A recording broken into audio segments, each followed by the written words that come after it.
Bapak Supriyatno SPD MM selaku dosen pembimbing mata kuliah perilaku keorganisasian. Sebelumnya perkenalkan, nama saya Muhammad Ibrahim Al-Hafiz selaku moderator dan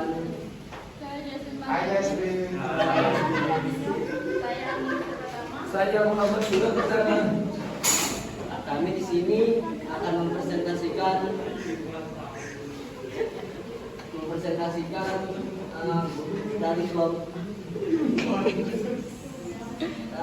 dari kelompok kami yang berjudul analisis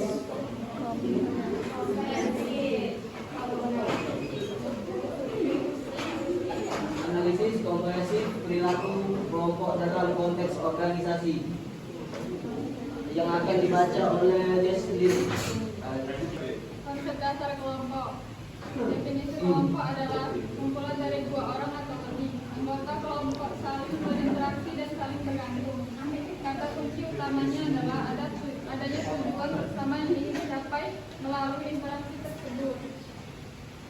Jenis-jenis kelompok. Jenis-jenis kelompok. 1. Berdasarkan ukuran. Kelompok kecil 2 sampai 20 orang atau ideal 7 sampai 10. Kelompok besar anggota di atas 20 sampai 30 orang. Berdasarkan hubungan. Kelompok primer kecil, akrab, loyalitas tinggi. Contohnya keluarga. Kelompok sekunder besar, impersonal berdasarkan asas manfaat. Contoh serikat pekerja. Berdasarkan identifikasi diri. Induk, kelompok yang dipandang sebagai milik sendiri dan melalui identitas. Outgroup, kelompok yang tidak memiliki identitas sendiri. 4. Berdasarkan pola interaksi. Co-acting, masing-masing anggota bertindak sendiri, tetapi semua mengarah ke tujuan bersama. Counteracting, kelompok terbelah karena anggotanya mempunyai tujuan berbeda atau bersaing untuk tujuan bersama. Kemudian ada dinamika kelompok dan karakteristik. Pengertian dinamika kelompok. Dinamika adalah proses kompleks yang melibatkan interaksi sosial, psikologis dan struktural. Kemudian ada karakteristik kelompok. Tujuan bersama alasan utama kelompok terbentuk. Interaksi antar anggota, pertukaran informasi, emosi, dan ide. Struktur kelompok. Terdapat peran, status, dan norma yang mengatur perilaku. Identitas kelompok. Anggota merasa menjadi bagian dan memiliki rasa memiliki. Komunikasi yang efektif adalah kunci utama dalam dinamika kelompok. Selanjutnya, norma dalam kelompok.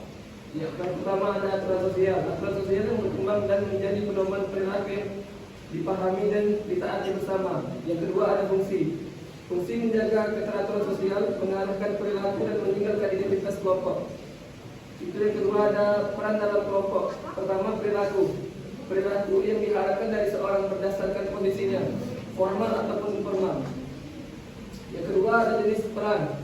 Jenis peran itu fungsional, berhubungan dengan tugas, dan peran sosial berhubungan dengan dinamika emosional. Yang ketiga, status dan kelompok terbagi menjadi dua, posisi sosial dan jenis status. Pertama, posisi sosial, yaitu seseorang yang menunjukkan tingkat pengaruh, penghargaan atau tanggung jawab. Yang kedua, jenis status, diperbolehkan dan aktif status diperbolehkan melalui presentasi dan kontribusi nyata. Model perkembangan kelompok menurut Suksma. Yang pertama itu ada forming, pembentukan. Anggota saling mengenal, hati-hati dan bergantung pada posisi untuk arahan. Yang kedua itu ada storming, konflik.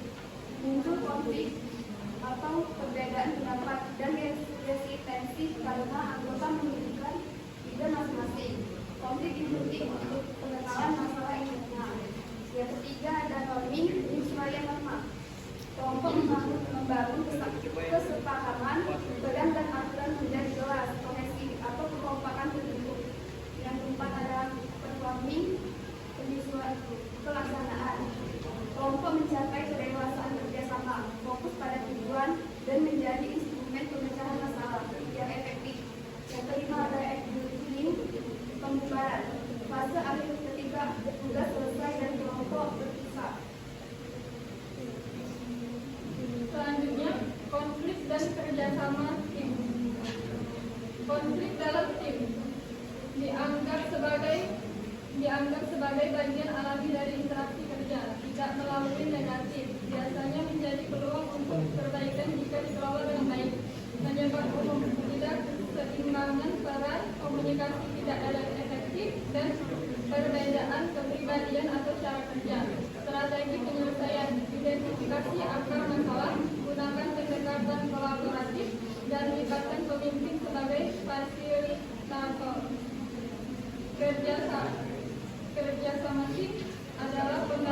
teman-teman, di sini kami akan membuka sesi tanya jawab. Ada yang mau bertanya? Randy. Berhenti lah. Ini aku ya. Kenalkan, nama saya Idul Pratika dari kelompok 2 Kebetulan. Hai Idul. Hai ada. Pertanyaannya, bagaimana kepemimpinan dalam kelompok dapat mempengaruhi efektivitas kelompok? Dan berikan contohnya. Jawab selanjutnya ada Randy. Baiklah, perkenalkan nama saya Randy Adrian Dewantarasani, NIM 10002. Apakah mode perkembangan kelompok Tukman masih relevan digunakan untuk menganalisis tim? Model perkembangan kelompok Tukman masih relevan digunakan untuk menganalisis tim virtual atau online saat ini. Sudah? Mengapa? Apakah model perkembangan kelompok Tukman masih relevan digunakan untuk menganalisis tim virtual, menganalisis tim virtual atau online saat ini? Mengapa?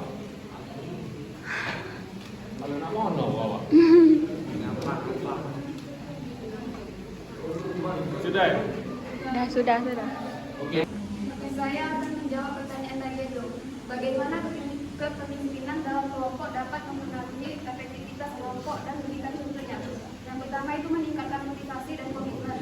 Contohnya, seseorang guru yang memimpin tim siswa dalam proyek sosial dengan pendekatan suportif dan memberi kualitas, membuat siswa lebih aktif dan bertanggung jawab. Yang kedua itu ada menciptakan komunikasi yang efektif. Contohnya, dalam tim kerja daring saat pandemi, pemimpin yang rutin mengadakan check-in dan mendengarkan keluhan anggota berhasil menjaga produktivitas meski bekerja dari rumah. Yang ketiga, memberdayakan anggota tim. Contohnya, manajer proyek yang memberi kepercayaan kepada anggota untuk memimpin bagian masing-masing, membuat tim lebih efisien dan inovasi. Yang keempat itu menjaga fokus dan tujuan bersama. Contohnya, dalam organisasi mahasiswa, ketua yang menetapkan visi jelas dan membagi tugas sesuai minat anggota berhasil menyelesaikan program kerja tepat waktu. Yang kelima, membangun budaya kolaboratif.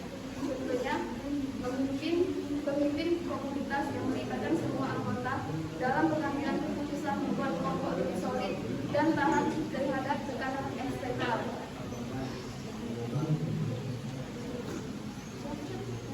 Randy. Saya menjawab pertanyaan tadi. Apakah model perkembangan kelompok Tukman masih relevan digunakan untuk menganalisis tim virtual atau online saat ini? Kenapa? Yang pertama itu struktur dinamika tim tetap berlaku. Yang kedua, adaptif terhadap lingkungan digital. Yang ketiga, membantu pemimpin virtual. Yang keempat itu meningkatkan kolaborasi digital. Jadi meskipun dunia kerja berubah, prinsip dan dasar Tukman tetap berguna, asal kita tahu cara menyesuaikannya dengan realitas virtual.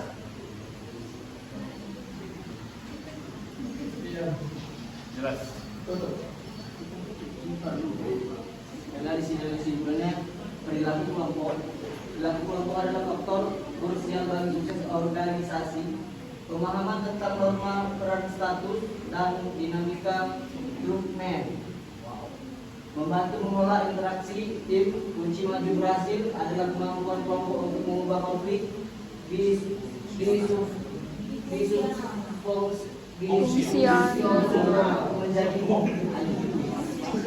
menjadi kerjasama yang sinergis.